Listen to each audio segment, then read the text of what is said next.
Sometimes when we think about apologetics, it's kind of a tack on, or we think about evangelism as a tack on. So we got discipleship over here, right? This is, learning to study the Bible, sanctification, where's my Mhm. sin? Okay, we got sanctification. And so we need to do some work on that. And then here's outreach, here's evangelism, apologetics. And so we know that those are both important. But what I would argue is actually we need to see these as more together and in match.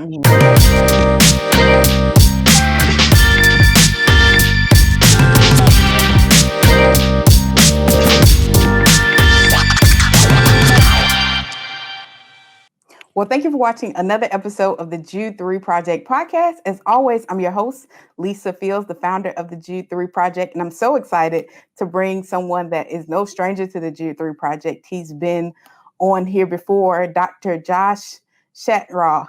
Josh, welcome.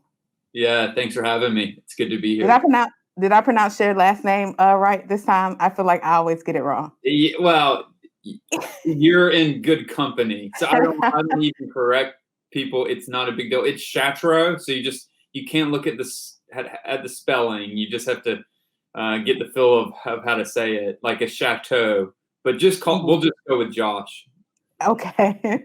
Well, thank you for being here with us today. For those who didn't see your previous episode with us, just tell our audience a little bit about who you are. Yeah, I serve as a resident theologian at Holy Trinity Anglican Church in Raleigh, North Carolina, and I also am the director for the Center for Public Christianity here in Raleigh. And I taught at Christian University, Liberty University, for 4 years before doing this. I'm married, been married for 15 years to my wife Tracy, and we have 2 kids: Addison, who's 11, soon to be 21 in her mind, and my son Hudson, who's 7. That's awesome. Well, thank you for joining us again. I'm excited to have you to talk about your new book, Telling a Better Story. I got it here. What was the inspiration behind this book? Yeah. Well, one of the things that, and it's really a journey that started I guess 6 or 7 years ago, when I wrote the book that I was on the show talking to you about last time, which is Apologetics at the Cross.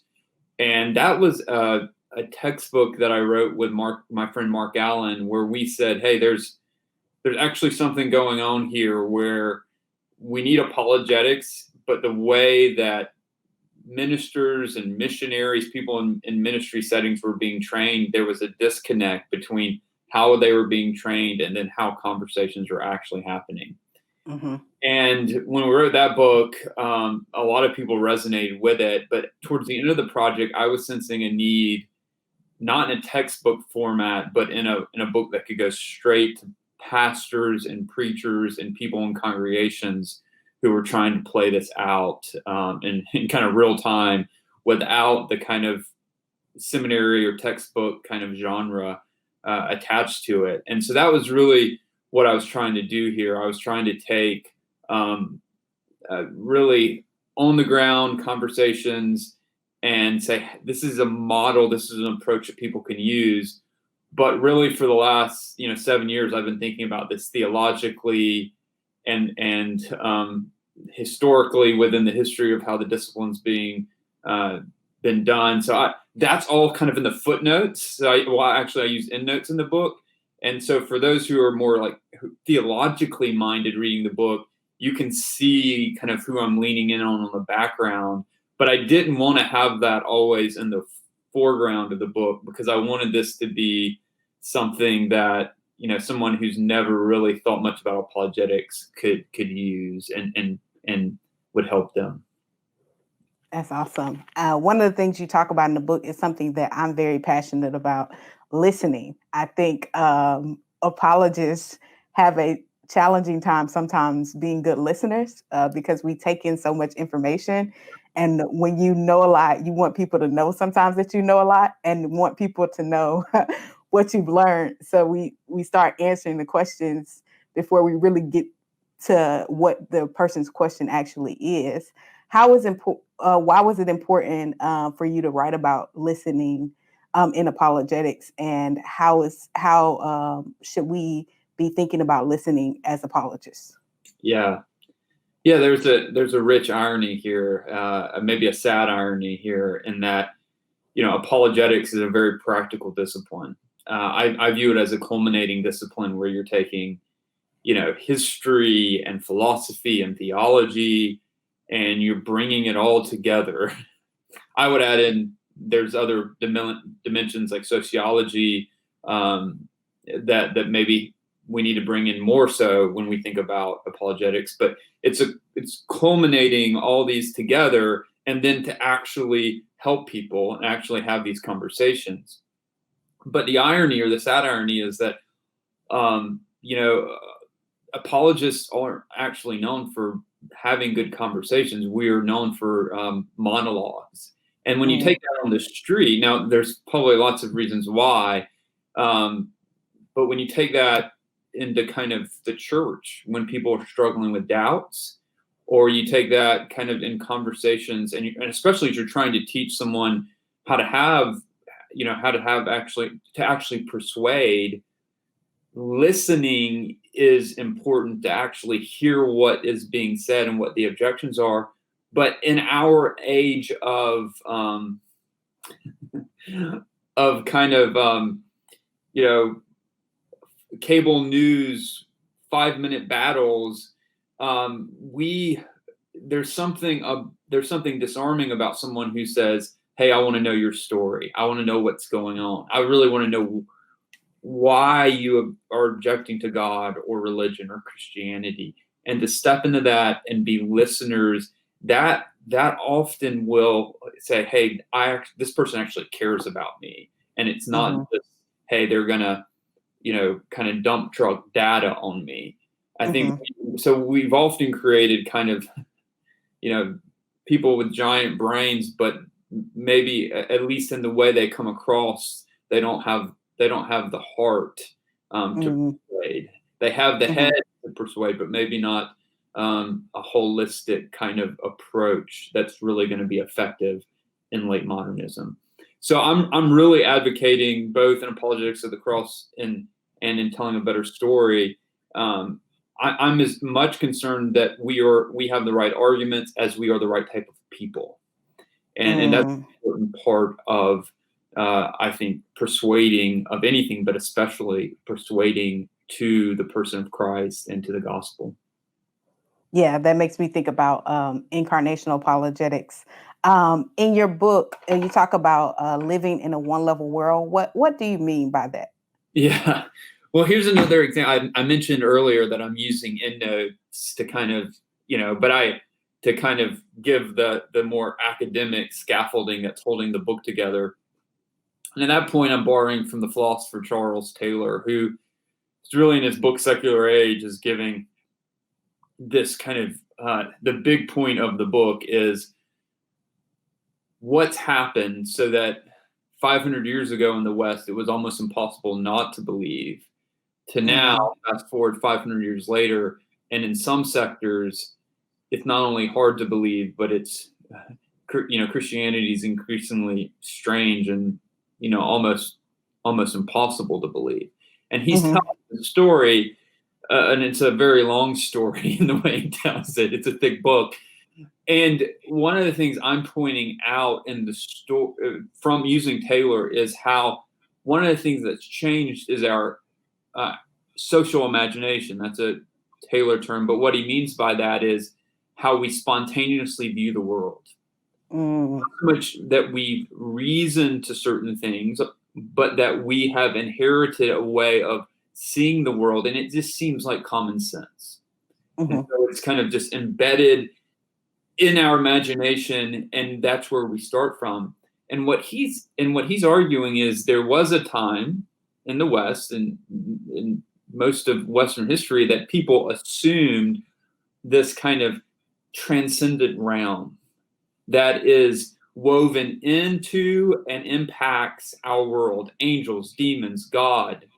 And so there's this meaning and transcendent beauty that's woven into the fabric of our world, but it's attached to this second story, to God or transcendence, and to something that stands above the physical world that we see every day. But the story, part of the stories he's telling, is now because of how our society is built and because of certain movements within our history, not only of ideas, but certain technological things that have happened, various material causes as well as ideas, is that now we almost spontaneously imagine this is all there is, this world that we see. And even as Christians, we are in some sense in this society that forms our imagination. So our values and our aims are primarily here and now. So we're not immune to this, even though we talk about God as Christians, but we're not immune to this either. And so, but increasingly, as this kind of first story, this world that you see is all we have, that changes the dynamics of conversations of what seem to be plausible or implausible. And so that changes the nature of actually how we need to think about apologetics. Because if we just kind of come in and say, well, I've got these arguments, but their imagination has been formed, so they only think, well, no, these are the things that are just common sense, then we have to find ways to enter their imagination and begin to kind of rebuild their imagination, which is a little bit more challenging than here are 5 reasons for, God exists. But I think that's the challenge that's before us. Yeah, that is so helpful and so rich. You mentioned something in your book called Inside Out Apologetics. Can you explain to our audience what that is? Yeah, and this is what I'm trying to do, Lisa, as you know. I mean, so it's one thing to lay out what I just gave you, and when I would do that, whether it was teaching 20-year-old students or teaching a course to lay people in my church, they say, okay, I see what you're saying, because now Christianity, one of the things that's changed now is Christianity seems implausible. It doesn't seem to be good. It doesn't, it's not just that people don't think it's true. They don't think it's beautiful. And so, well then what do we do? So it's one thing to do a cultural kind of evaluation of where we stand, which different books do that at different levels. But then what do we do? And it's one thing to say, okay, we need to tell the gospel story in a way that so people see the beauty and the goodness of it and reaches into their imagination. That all sounds good, but then people were saying, so and how do we do that exactly? And so Inside Out is my answer to that, as a kind of what I call mental scaffolding. It's not 5 steps, right? Conversations don't typically work 5 steps, right? It has more. It's more fluid, but it's a way that I teach in the book to say, okay, one of the things we can start with is number one, we need to start and have the gospel. We need to understand the gospel story. But then when we're actually talking to someone, to begin kind of by understanding their story and stepping in their story. And the way to do that on a very practical level, there's 100 different ways you can step in that conversation. But one way that I suggest is just to ask somebody, what's your story? Tell me, and tell me where you've tapped meaning in life. Tell me what is the most valuable thing. Tell me what your hopes are, your dreams, and really kind of step into somebody's world. If you do that, I think you're going to start hearing these things, what they're really investing in, what they're loving. And I think you'll find things that you can affirm from the Christian storyline, that and also things that you will need to challenge. And then so as you're talking to them, asking questions and saying, hey, what I can affirm, what are some things that I might affirm but then challenge? Like, so they have a deep desire for justice. Well, from the Christian from like gospel, from a Christian perspective, I want to affirm that we might have different conceptions of justice, but there's something about that intuition that's right. But if they're holding to some kind of like soft relativism, or this world is all there is, well then whose standard of justice? Where do we get this idea of justice? And then what can their story actually deliver, that the story that they've assumed about the world? So I'm finding ways not just to challenge them, but I'm also finding things that I can affirm, but then saying, hey, I don't think your story actually lives up to that. And so that's the inside kind of work. And then I'm saying, hey, let me tell you the Christian story. Let me tell you the gospel story. And, you have this deep aspiration for justice. Well, so does this story. And yet it actually it has the resources not only to ground morality and justice, but it actually has the existential resources to motivate and to sustain a commitment to justice in a way that doesn't lead to you becoming the oppressor, for instance. So because this Jesus, actually the one who will judge, is also the ultimate one who will judge, is also the one who gave his life and set the pattern for us to live out in a way to love our enemies. So Inside Out is a way to both step into their story and then to challenge them to try on the Christian story. That's awesome. Why is it important that we have a living apologetic? Yeah, because, well, talk's cheap, right? Talk is cheap. And I think this is where things, even if you take that example I just gave, and this is where it's really hard, right? Because I've been mentioning these themes, but one of the themes I've been saying is, it's not just that Christianity is not true. People are objecting that and rejecting it because it's not true, but they're also now rejecting it because they don't see it as good. They don't see it as beautiful. In other words, there's more people today who don't see it as good for society. Whereas maybe 70 years ago in America, they'd say, yeah, Christianity is good because it injects morality into our communities. And so even though I don't buy the metaphysical claims or the religious, the ultimate kind of, I don't think Jesus is the only way, these big claims that Christianity makes, I do think people would say, hey, it's a good thing. And if, maybe if you're having a bad time in your life, maybe you should go get some morality, go to church or something like that. Now, that's not the gospel, go get morality, but there at least was some kind of warmth to it. But now the claim is, hey, actually, Christianity is oppressive. Christianity isn't good for society. And the last place you should go if you're down and out, or you need you need to find some morality, is the church. So that adds another challenge. And I'm trying to make the argument, and I think we need to learn how to make the argument that no, let's revisit this and see the kind of resources that the Christianity provides society that needs to flourishing on both an individual level and as on a communal level. But then the objection there is, well, look around. Christians aren't doing that. They're not living that out. And that's a big problem. And so for us to say, hey, it's one thing to talk about how Christianity gives these resources, for us to be people who love our enemies and pray for those who persecute us. That,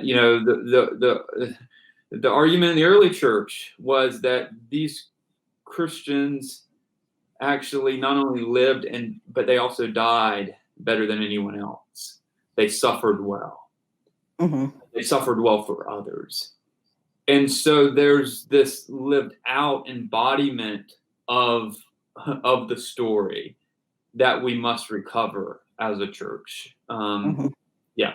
So that's helpful. What are some of the cultural assumptions you address in the book, and how can we tell a better story when addressing these assumptions? Yeah.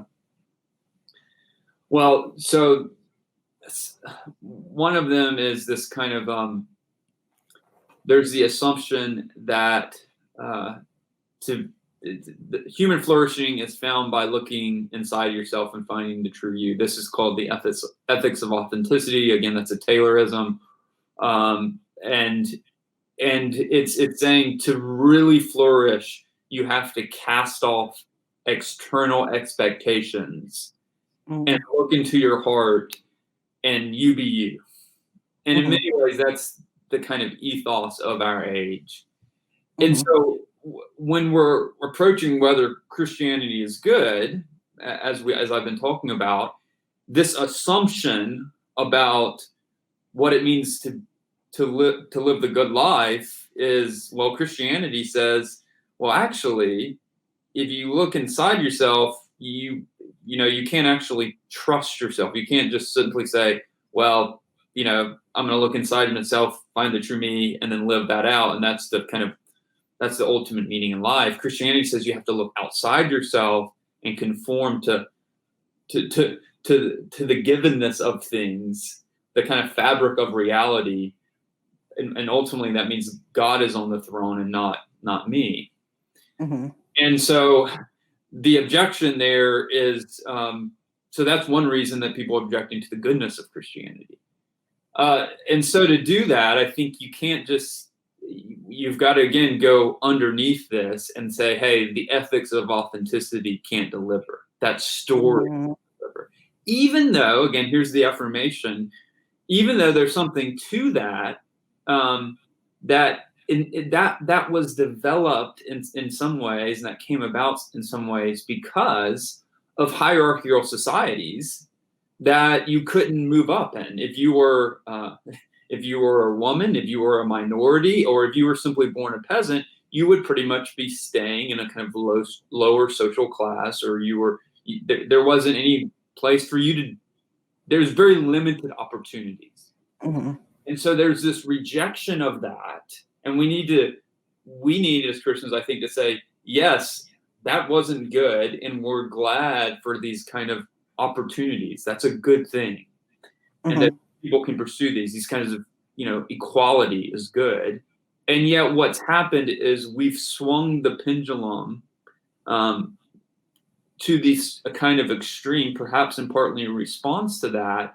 And then that's going to ultimately have some damage. And we can show that in various ways. And I do in the book that actually there's this deep aspiration to be free here, but it doesn't actually give freedom, and it doesn't work out very well. And without going into all the details on that, that's, again, how to use inside out to get inside of these cultural assumptions. Some of the other ones I cover in the book is, of course, Christianity is simply not rational. And so how do you actually dig into that? And so those are a couple. I have, I've around 5 kind of major ones that I explore in the different chapters. Awesome. In the book, you talk about not just the conversations we have with non-believers and telling the better story there, but the conversations we have with ourselves as Christians. And I thought that was very important to highlight because a lot of Christians need to be told a better story. Yeah, why did you think that was important? And why do we need to think more about that? Yeah, that's a good question. And I think we miss this. So let me frame it like this, Lisa. Sometimes when we think about apologetics, it's kind of a tack on, or we think about evangelism as a tack on. So we got discipleship over here, right? This is, learning to study the Bible, sanctification, where's my sin? Okay, we got sanctification. And so we need to do some work on that. And then here's outreach, here's evangelism, apologetics. And so we know that those are both important. But what I would argue is actually we need to see these as more together and enmeshed. And the reason I would say that is because, well, for a number of different reasons. For one is we're all living I've talked about the social imaginary, how we spontaneously envision the world because of media, because of the macro stories that we're told, the marketing, the kind of, we're all connected in this, social media. And so whether you're a Christian or not, we're pretty much all consuming that. And it impacts the way the kind of narrative that we live out, the script we adopt. And it's forming who we are. Mm-hmm. And so if you simply see sanctification as here are rules, here are rules, keep the rules, well, that's a bad way to think about sanctification. But if you see us humans as loving beings who are created to be in a loving relationship with God and love others, the greatest two commandments. But where we go wrong is that we love other gods, mm-hmm. and we put things in the wrong order. We love things in the wrong order. We get on the wrong storylines, and so mm-hmm. we aim our lives at the wrong things, and we live out false gospels. Not because we confess in a creed that we believe in consumerism or our ultimate allegiance is to a political party, but we get on these narratives and these scripts that they become the actual, they become pseudo gospels. They become false gospels that we live out these stories even while we confess the right things. Mm-hmm. So sanctification becomes part of sanctification. Spiritual growth becomes about identifying idols, identifying the scripts that we are following in each other's lives as believers, mm-hmm. and reminding each other how those don't play out well. They're not going to end well. You will always be disappointed by your political candidate, your political party. It will never achieve what it promises. You put too much weight in a relationship, it will crumble. You think through achievement you're going to find the good life. You will either never get there, or you'll get to the top and you'll look around and say, this is all there is. In other words, we do this as Christians. We need to remind each other those are false stories. And we'll, mm-hmm. as Justin said, we'll never find our rest there. We'll mm-hmm. never ultimately find true joy there. But then what happens as we're doing this, as we're kind of getting to our own heart, mm-hmm. is that we're now able, through doing this in community, we're now able to turn to the public square. We're now able to say, oh my goodness, these are the scripts that my non-Christian friends are living out. And now I'm in better shape to actually to enter their story, because it's actually mm-hmm. a story that we're prone to live out too, and show the dead ends to them. Mm-hmm. Show how the Christian story offers actually true hope and true joy. And so I view these things as together, and I would just historically, to lay down a marker, Augustine writes Confessions, and he's doing this. And if you're any theologians watching this, this is some of what I'm saying is it's very Augustinian. Mm-hmm. He does this in Confessions as he's looking back on his own life, and he's identifying these false gods and these false narratives. And then when he turns to City of God, I think the greatest apologetic work in the early church, one of the greatest works of apologetics in the history of the church, he's actually then turning to the city, and he's doing this in an outward, public kind of way to the pagans and the unbelievers. But it wasn't, I would say, Confessions and doing this hard work in his own soul actually equipped him to write City of God. So there's historical precedent for this, as well as I think it's a much more effective way to think about apologetics, and it also will humble us, because as we're in the conversation, it's not see what you're doing and see how I've got it together. It's no, I know exactly what script you're on, and I tend to be on that script too, and this is how the gospel has helped me. And this is how this story redirects me and gives me hope. That's a different type of conversation with an unbeliever that you feel the same kind of pressures and tensions that they're feeling as well. That can really change the dynamic of the conversation. Yeah, that's so good. Um, what would you want readers to take away from the book that we may not have already discussed? When people go through this work, what do you want them to take away? Yeah. Yeah, that's a big question, because it kind of depends on who it is. So let me break that up into categories. I think for somebody who's I think for some people, especially maybe preachers, some preachers have tried to kind of bring apologetics in to the pulpit and into their ministry, and the models and the approaches that they learned in seminary haven't played well. They haven't worked well. If you, and I would hope that those teachers and pastors would say, "Oh my goodness, here is again, this is my hope that readers can tell me if it worked, but is that they said this is something that's going to work. This is something that my congregation. This is something that I can do in my preaching. This inside out approach, it frames about my thinking as I approach a text. I preach in a local church regularly, so I would hope that they would bring apologetics in the pulpit. And guess what I'm saying is, I think some of the ways that apologetics has been done in the past, there wasn't the clear connection. It didn't really link up to expository preaching or kind of typical pulpit ministry.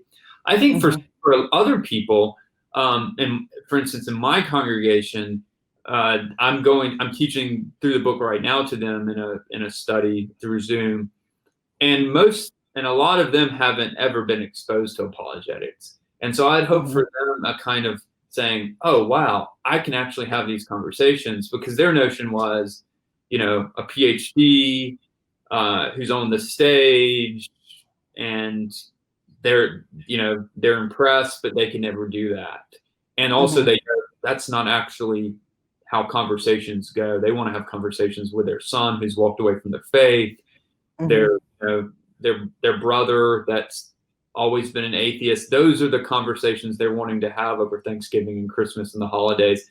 And they know a debate isn't going to work out. So how do I have these conversations? And so I had that person in mind too of, okay, like, I love this person. I want to continue the relationship with them. This isn't one conversation and I can just throw everything out there, but this is going to maybe be years. But how do I have these conversations? How do I begin? And really encourage them that they don't settle for just talking football or, politics. Like, you can talk about the big meaning questions, the big questions of life, and this is how you do it. Yeah, so good. How can people get this book, and how can they find you on social media? Yeah, I mean, you can, obviously on the internet, you're the retailer of your choice. You can find it online pretty easily. And then I'm the only Josh Chatraw on Twitter, and so JOSH, and my last name is CHATRAW. So I'm pretty easy to find. I'm not on Instagram, so you can just look me up on Twitter. Awesome. Well, this has been such a rich time and so helpful, and I know our audience will enjoy it. Make sure you go grab this book so you can tell a better story. Thank you all for listening to another episode of the Jude 3 Project podcast. We hope you enjoyed it. You can watch all our past episodes by subscribing on iTunes, Spotify, and YouTube. You can get our curriculum through Eyes of Color, take an online course, or become a monthly partner, all at jude3project.org. Remember, here at the Jude 3 Project, we're helping you know what you believe and why you believe it. God bless.